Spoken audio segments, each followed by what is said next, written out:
Hello world, it is Tuesday, February 7th, 2023. Looking out the window at Defiance. Kind of a cloudy day, mostly overcast.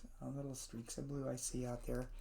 But cool. It was in the upper 30s. I think it's supposed to be near 50 today. Kind of breezy. Warm weather for February. The devotion for today is entitled Breakage by Quinn Caldwell. Quinn bases the devotion upon a portion of the verse from 2 Corinthians chapter 4, verse 7.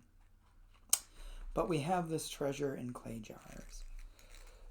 And then Quinn writes, one of our sons makes it easy for us to tell how serious his injuries are. If he rolls around clutching himself, wincing and moaning like a pro soccer player looking for a foul call, we don't worry. If, however, he goes pale, quiet, and compliant, we're almost certainly headed to convenient care or the ER. Small hurts leave space to make elaborate behavioral demands for restitution, for apology, for an Oscar nod. Serious hurts leave no room for performance, only need.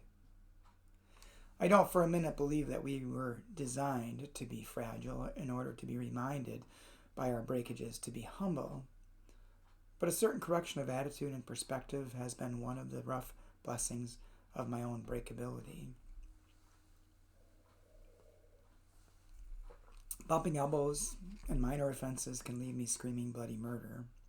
But when I'm reduced to white-hot pain or desperate need or encompassing fear, when my clay has gotten well and truly cracked, it's hard not to get quiet and become very clear for once that I'm not as perfect as I try to project or as powerful as I like to pretend or as independent as I usually insist.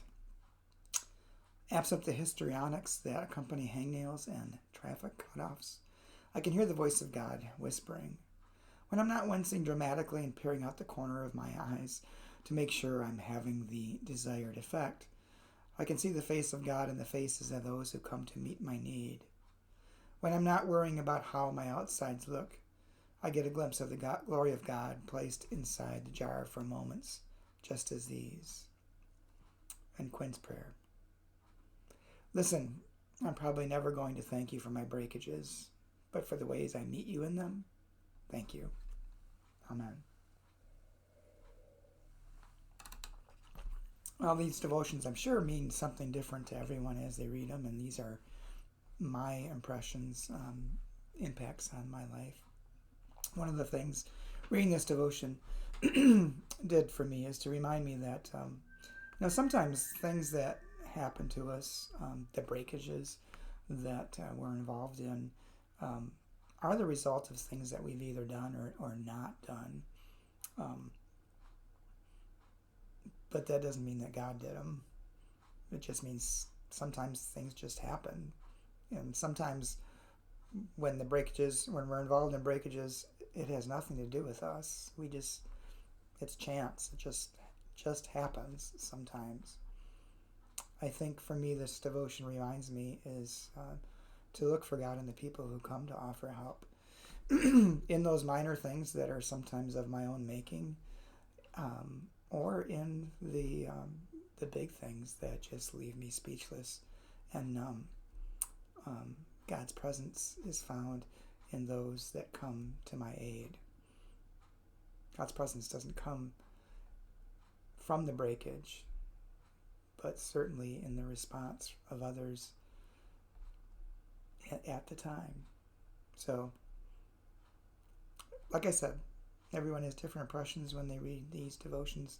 They hit different things in us. We all interpret them through our own lens of experience and reason.